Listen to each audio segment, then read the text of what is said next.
senhor presidente da República é acompanhado por cidadãos que simbolizam a riqueza e a diversidade do povo brasileiro.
Neste momento, o presidente Luiz Inácio Lula da Silva recebe a faixa presidencial das mãos do povo brasileiro.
regida pelo maestro Joaquim França.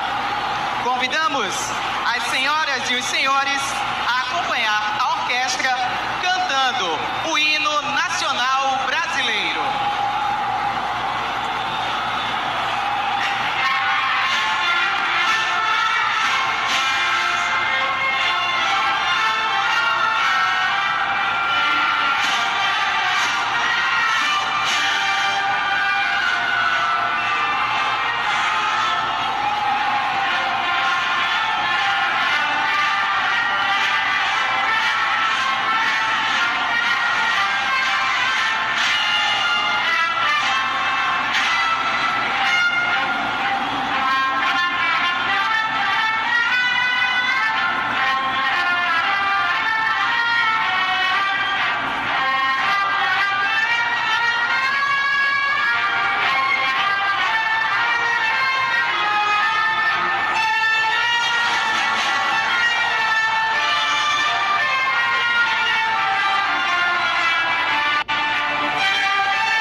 o excelentíssimo senhor presidente da República, Luiz Inácio Lula da Silva, a senhora Janja Lula da Silva, o senhor vice-presidente da República, Geraldo Alckmin, e a senhora Lu Alckmin.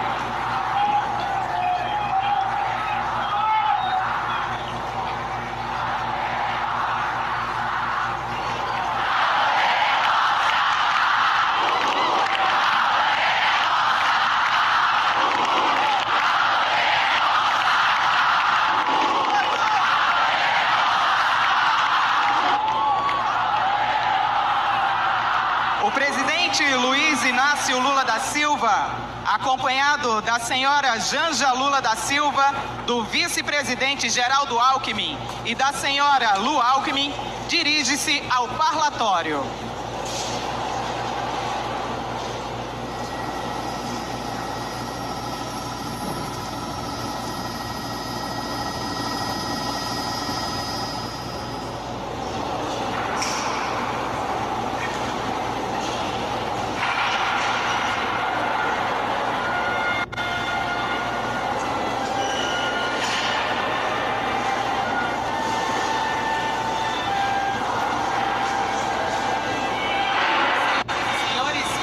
Gentileza de todos para permanecerem em seus assentos e dentro de instantes iremos acompanhar o pronunciamento do excelentíssimo senhor presidente da República.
Começar fazendo uma saudação especial a cada um e a cada uma de vocês, uma forma de lembrar e retribuir o carinho e a força que recebia todos os dias do povo brasileiro, representado pela Vigília Lula Livre, num dos momentos mais difíceis da minha vida. Hoje, neste que é um dos dias mais felizes da minha vida, a saudação que eu faço a vocês não poderia ser outra, tão singela e ao mesmo tempo tão cheia de significado. Boa tarde, povo brasileiro!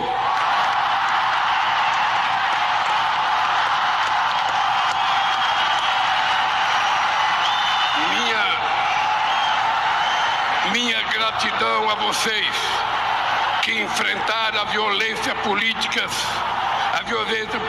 antes, durante e depois da campanha eleitoral, que ocuparam as redes sociais e que tomaram as ruas debaixo de sol e chuva, nem que fosse para conquistar um único e precioso voto. Que tiveram a coragem de vestir a nossa camisa e, ao mesmo tempo, agitar a bandeira do Brasil, quando uma minoria violenta e antidemocrática tentava censurar nossas cores e se apropriar do verde e amarelo que pertence a todo o povo brasileiro.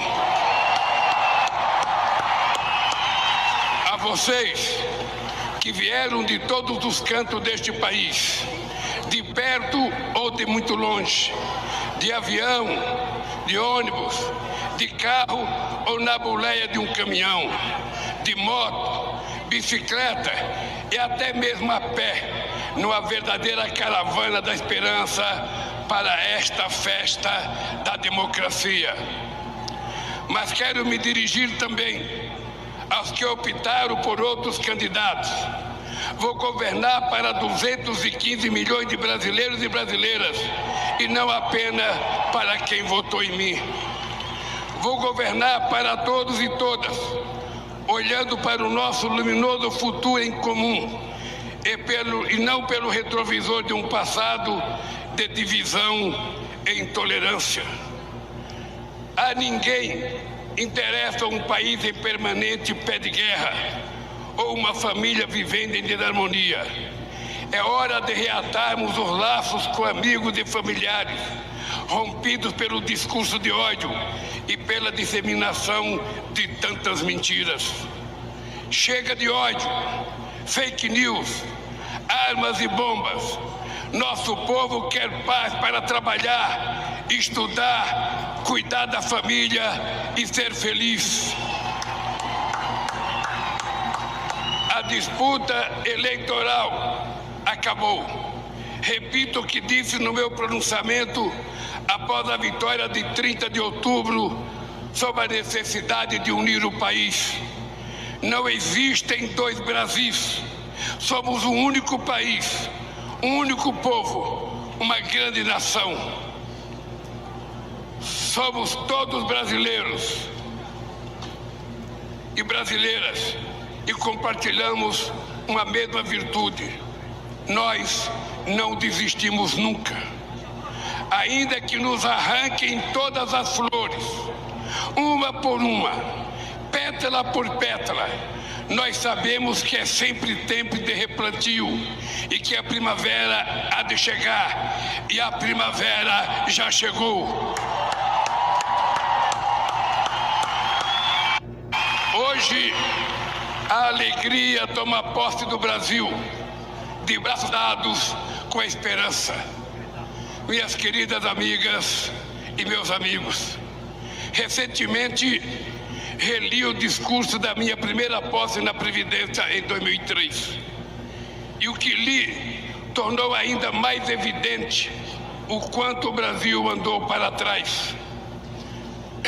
Naquele 1º de janeiro de 2003, aqui nesta mesma praça, eu e o meu querido vice José Alencar assumimos o compromisso de recuperar a dignidade e a autoestima do povo brasileiro, e recuperamos, de investir para melhorar as condições de vida de quem mais necessita, e investimos, de cuidar com carinho da saúde e da educação, e cuidamos. Mas o principal compromisso que assumimos em 2003 foi o de lutar contra a desigualdade e a extrema pobreza e garantir a cada pessoa deste país o direito de tomar café da manhã, almoçar e jantar todo santo dia. E nós cumprimos esse compromisso. Acabamos com a fome e a miséria e reduzimos fortemente a desigualdade. Infelizmente, hoje, 20 anos depois, voltamos a um passado que julgávamos enterrado. Muito do que fizemos foi desfeito de forma irresponsável e criminosa. A desigualdade e a extrema pobreza voltaram a crescer. A fome está de volta, e não por força do destino, não por obra da natureza, nem por vontade divina. A volta da fome é um crime, o mais grave de todos, cometido contra o povo brasileiro.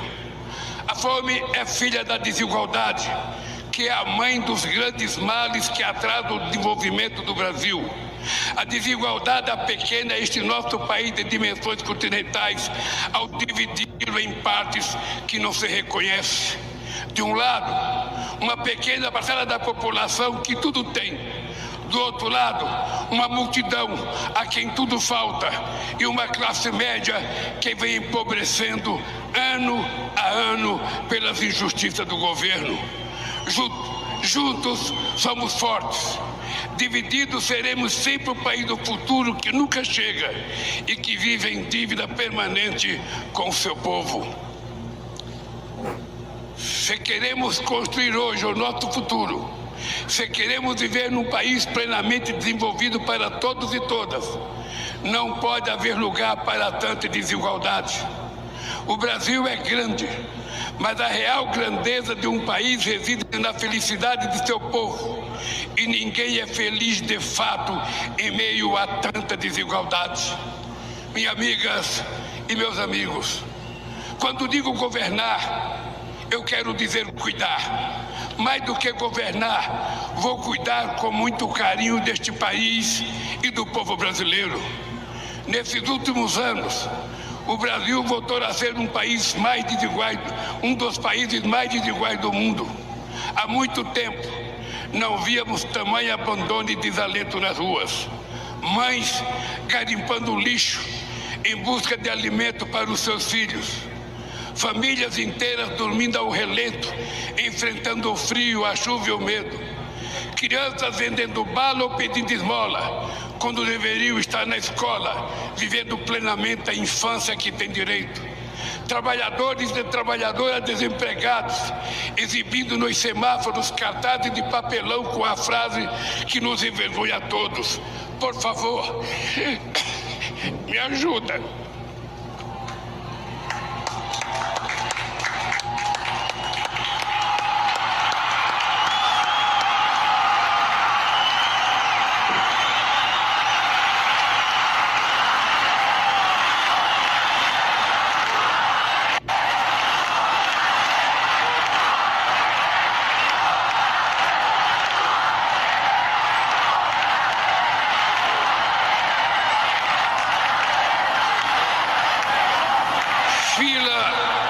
Na porta dos açougues, em busca de ossos para aliviar a fome.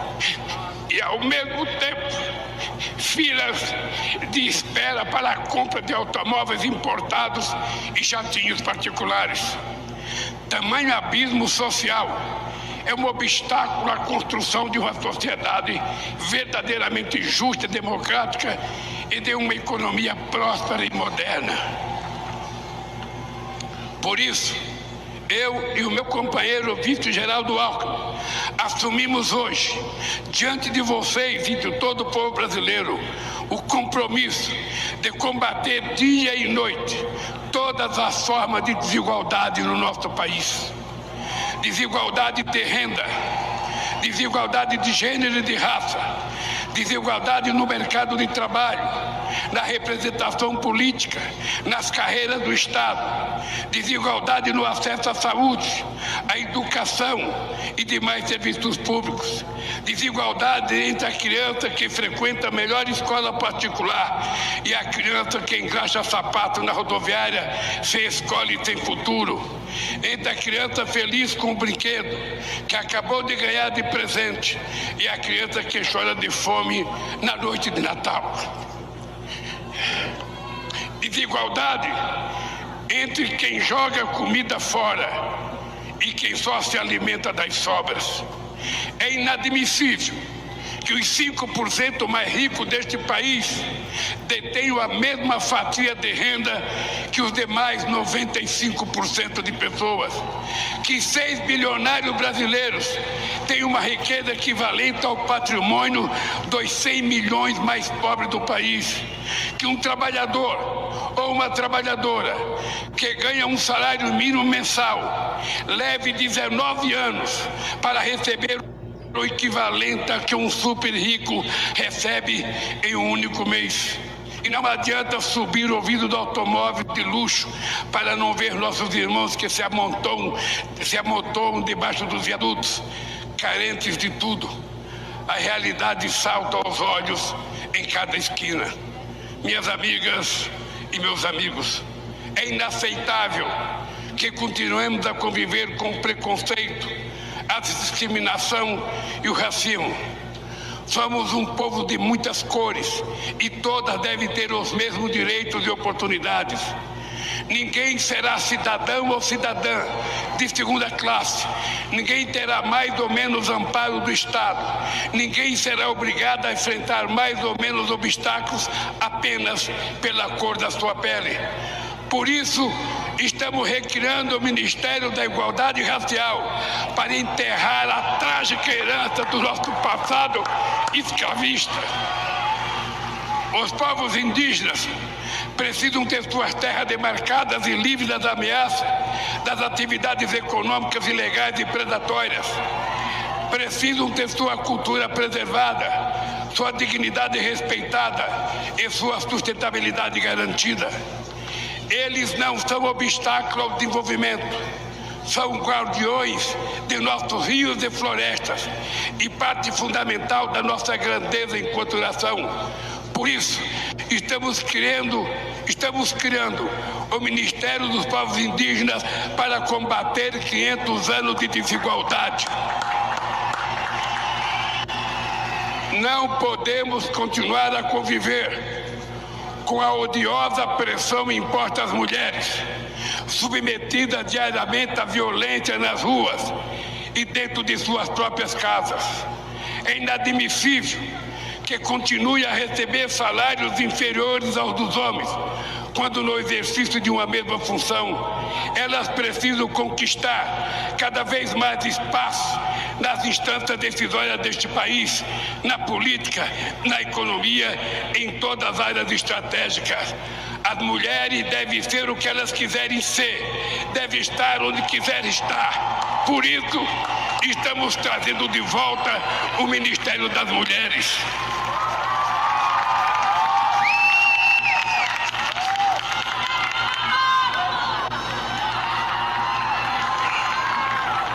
Foi para combater a desigualdade e suas sequelas que nós vencemos a eleição. E esta será a grande marca do nosso governo.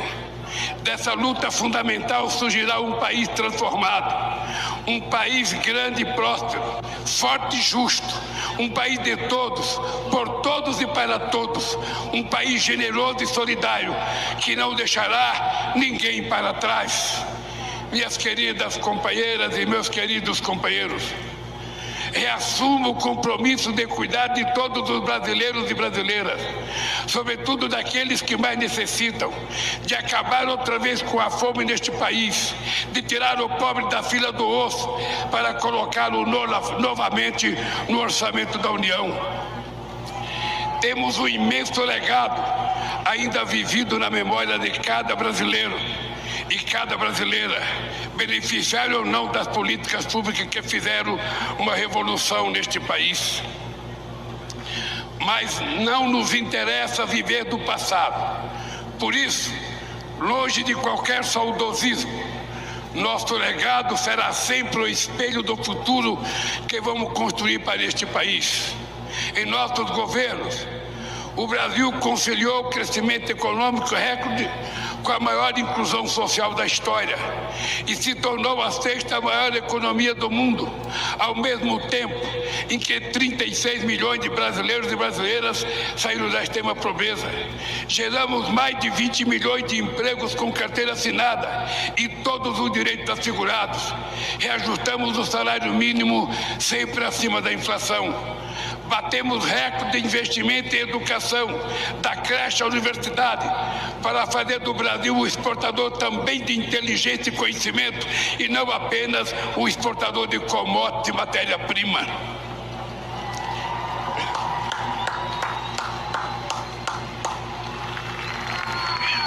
Nós, mais que dobramos o número de estudantes no ensino superior, e abrimos a porta das universidades para a juventude pobre deste país. Jovens brancos, negros e indígenas, para que o diploma universitário era um sonho inalcançável, tornarem-se doutores. Combatemos um dos grandes focos de desigualdade, o acesso à saúde, porque o direito à vida não pode ser refém da quantidade de dinheiro que se tem no banco. Fizemos uma farmácia popular que forneceu medicamentos a quem mais precisava, e o Mais Médicos, que levou atendimento a cerca de 60 milhões de brasileiros e brasileiras das periferias das grandes cidades e nos pontos mais remotos do Brasil. Criamos o Brasil Sorridente para cuidar da saúde bucal de todos os brasileiros e brasileiras. Fortalecemos o nosso Sistema Único de Saúde. E quero aproveitar para fazer um agradecimento especial aos profissionais do SUS pela grandiosidade do trabalho durante a pandemia. Enfrentaram bravamente ao mesmo tempo um vírus letal e um governo irresponsável e desumano. Nos nossos governos, investimos na agricultura familiar e nos pequenos e médios agricultores, responsáveis por 70% dos alimentos que chegam à nossa mesa. E fizemos isso sem descuidar do agronegócio, que obteve investimento em safras recordes ano após ano. Tomamos medidas concretas para combater as mudanças climáticas e reduzimos o desmatamento da Amazônia em mais de 80%. O Brasil consolidou-se como referência mundial no combate à desigualdade e à fome e passou a ser internacionalmente respeitado pela sua política externa ativa e altiva. Fomos capazes de realizar tudo isso, cuidando com total responsabilidade das finanças do país. Nunca fomos irresponsáveis com o dinheiro público. Fizemos superávit fiscal todos os anos, eliminamos a dívida externa, acumulamos reserva de 370 bilhões de dólares e reduzimos a dívida interna a quase metade do que era quando chegamos no governo. Nos nossos governos, nunca houve nem haverá gastança alguma. Sempre investimos e voltaremos a investir em nosso bem mais precioso, que é o povo brasileiro.